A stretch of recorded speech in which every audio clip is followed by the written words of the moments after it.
दोनों एक ही क्लास में और एक ही बेंच पे बैठते थे।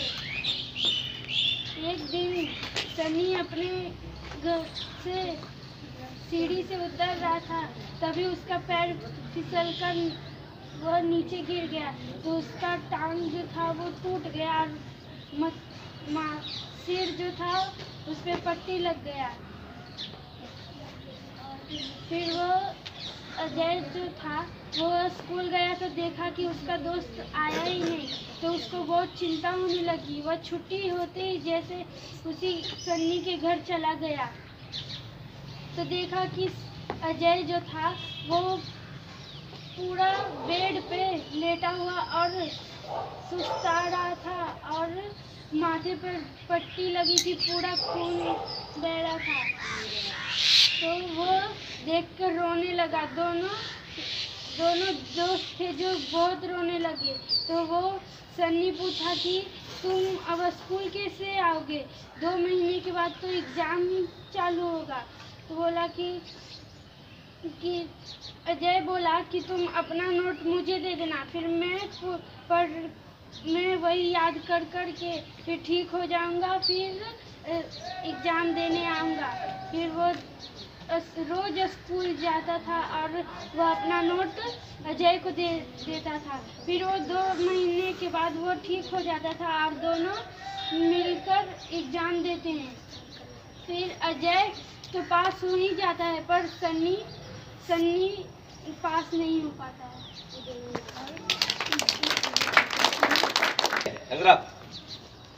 उस दिन बड़े सवेरे श्यामू की नींद खुली।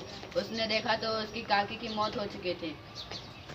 तो उसके काका जो थे वो बहुत विलाप कर रहे थे और उसकी काकी धरती पर पड़ी थी। वो बहुत रो रहा था। उसकी काकी चली गई थी। उसके काका बोले कि अब तुम अकेले और हम भी अकेले, हम लोग साथ कहीं चलेंगे।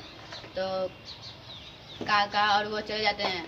तो कुछ दिन के बाद वह ना खाता था ना पीता था, सिर्फ अपनी काकी की याद में रहा करता था।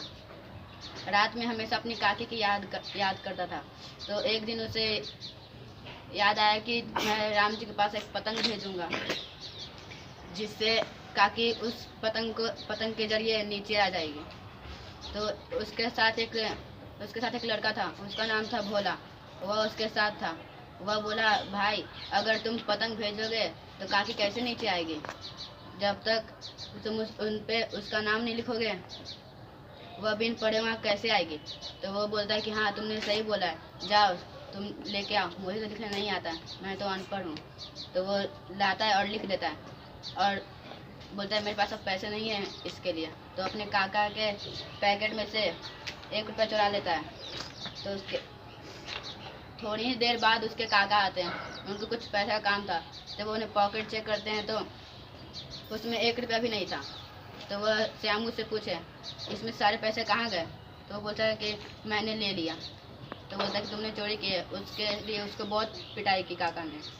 तो उसके बाद भोला ने बताया कि इसने चोरी इसलिए की थी कि अपनी काकी को वापस नीचे लाना चाहता था राम जी के पास। एक समय की बात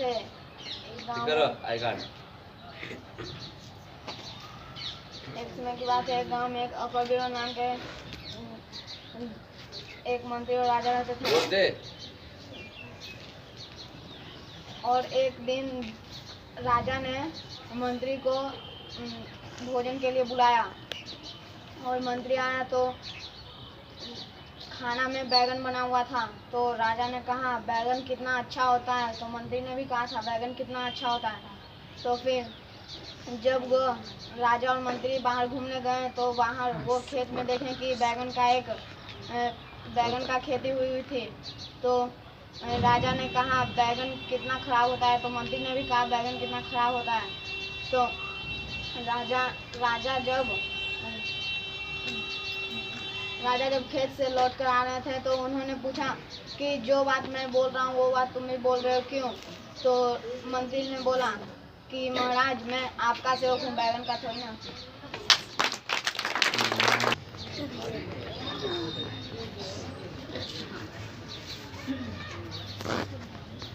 रामलाल था प्यारा लड़का, घर में बड़ा दुलारा लड़का, रोज बाग को जाता था वह, मन अपना बहलाता था वह। था गुलाब का पेड़ कहीं पर, फूल खिले थे उसमें सुंदर। वहाँ एक दिन उसने जाकर सूंघा ढेला एक उठाकर, ढेला महक रहा था कैसा, ताजा फूल महकता जैसा। उसको हुई अचंभा भारी, घर को चला छोड़ फुलवारी। दादाजी से पूछा जाकर, कहा उन्होंने तब समझाकर, फूल वहाँ पर झड़ते होंगे, उसके ऊपर पड़ते होंगे, इसीलिए सुगंध है आया, उसने अच्छी संगति का फल है पाया।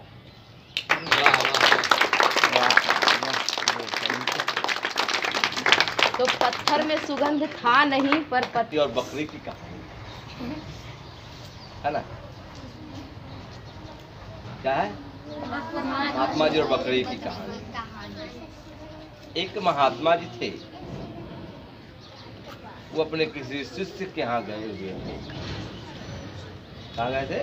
शिष्य के यहाँ गए हुए थे। महात्मा जी जब शिष्य के यहाँ गए तो उनका बहुत आदर सत्कार किया गया, है ना। उनको अच्छा खाना खिलाया गया, अच्छे से रखा गया, ताकि उन्हें नहीं लगे कि वे श्रेष्ठ नहीं।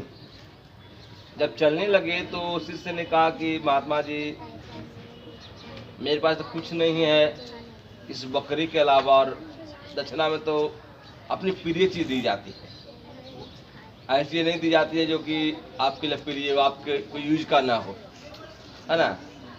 तो एक बकरी उन्हें दे, तो महात्मा जी कहते कि हम साधु आदमी हैं, महात्मा हैं, और बकरी लेकर क्या करेंगे। लेकिन फिर भी शिष्य की बात को रखने के लिए ना बकरी ले लेते हैं और बकरी को लेकर साथ में चल देते हैं। महात्मा जी की आदत थी लंबी यात्रा करने की, जब निकल गए तो निकल गए, है ना।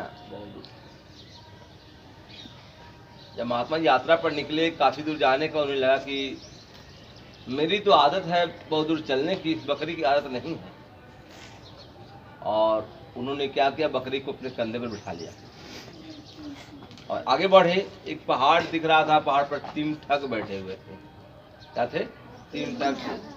उन्होंने देखा कि पीला वस्त्र धारण किए हुए हैं, महात्मा दिखते हैं, दाढ़ी बड़ी बड़ी है, बाल बड़ा बड़ा है, और बकरी को कंधे बिठाए हुए हैं। क्या बात, इनको ठगना चाहिए, है ना। तो उन्होंने क्या किया, तीनों ठग प्लान बनाए, योजना बनाए कि महात्मा के ठगी जाए, और तीनों ठग रास्ते में 3 जगह छुप गए। पहला ठग के पास जब महात्मा जी पहुंचते हैं, बोलता है, महात्मा जी आप ऐसे महात्मा आदमी क्या कर रहे हैं, अच्छा नहीं लग, शर्म नहीं आ पाती है अच्छा करते हुए। आप महात्मा हैं और इस कुत्ते को कंधे बिठा कर ले आ रहे। महात्मा बोलते, तू पागल हो गया है क्या, तू पागल है, हम कुत्ते को नहीं बकरी को लेकर आ रहे हैं।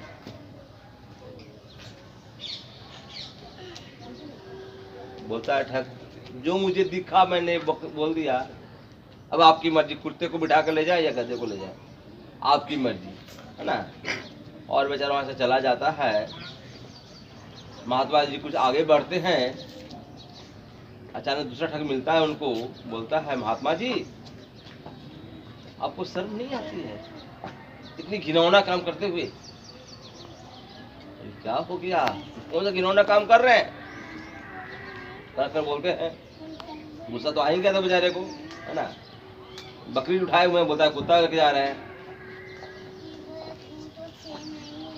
मरे हुए बछड़े को लेकर जा रहे हैं कंधे पर। आपको मालूम नहीं है क्या, मरे हुए बछड़ा नहीं है, बकरी लेके जा रहे हैं। जो मुझे दिखा मैंने आपको कह दिया, वैसा आपकी मर्जी। दूसरा ठग भी साइड हो गया। तीसरा ठग मिलता है, तीसरा ठग भी कहता है, महात्मा जी अब बहुत बेशर्म किस्म इंसान दिख रहे हैं। गधा पे लोग बैठते हैं, सामान ढोते हैं, गधा कंधे पे लेके जा रहे हैं। महात्मा जी का सर चकाते हैं। 3 आदमी मिला, फिर कोई गधा बोलता है, कोई कुत्ता बोलता है, कोई मछुआरा बोलता है क्या। उन्होंने बकरी को कंधे से उतार दिया, नीचे उतार दिया, छोड़ दिया और आगे बढ़ गए। और तीनों ठग ने क्या किया, बकरी को पकड़ लिया और उसका हलाल करके खा लिया। इस कहानी का मोरल है कि जो आप लक्ष्य रखे हैं, जहाँ पहुँचना चाहते हैं, आपके जीवन में बहुत सारी बाधाएं आएगी, बहुत सारे लोग मिलेंगे, आपसे लक्ष्य को भटकाएंगे। तय आपको करना है कि लक्ष्य पे हम कैसे पहुँचें। जैसे कि लोग अमरूद खरीदने जाते हैं और पूछते हैं अमरूद मीठा है, लेकिन अमरूद में लोग नमक मिलाकर खाते हैं ताकि सर्दी नहीं हो जाए। उन्होंने अमरूद खरीदने गया, पूछा कि अमरूद मीठा है, तो ऐसे ही खाते, तो थोड़ा नमक इसमें मिल लगा दो। सही बात। इसी प्रकार से इस तरह के लोग आपको बहुत सारे मिलेंगे, आपके पग पर लोग मिलेंगे। आपको समझना है कि हमारा लक्ष्य कहाँ है और किस मंजिल के लिए हम निकले हैं। जो पढ़े लिखे नहीं है, जो उस चीज को नहीं जानते हैं, क्या उन्हें पता है कि इसमें फायदा क्या है, नुकसान क्या होता है? आपको पता है ना कि आपकी एबिलिटी क्या है, आपकी योग्यता क्या है और आप क्या करने वाले हैं, कहाँ जा रहे हैं। आप निकले स्कूल आने के लिए, आपको लगा स्कूल आ रहा है ना, तू क्या पहनकर जा रही है, इसमें अच्छी नहीं लगती है, ये जूता ठीक तुम्हारा नहीं है, अभी तुम गर्मी के दिनों जूता पहनकर निकली हो। जिससे नहीं पता है कि आप विद्यालय जा रहे हैं, वो तो यही बोलेगा गर्मी में जूता पहना जाता है, लेकिन अब पता है कि हम विद्यालय जा रहे हैं, मेरा यूनिफॉर्म है, जूता से पैर ठीक रहता है, उसमें गंदगी नहीं लगती है, काटता नहीं है, चोट नहीं लगता है, अब पहन के आपका लक्ष्य निश्चित है।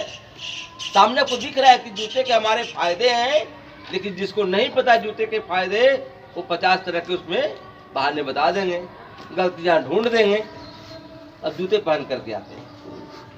आपका लक्ष्य है, आपका निश्चित है, आपको पता है कहाँ जाना है, तो लोग आपको नहीं भटका सकते हैं। न तो वही हाल बाबा जी, महात्मा जी का और बकरी का कहानी होगा कि बहुत सारे ठग मिलेंगे जो आपको रास्ते से भटका देंगे।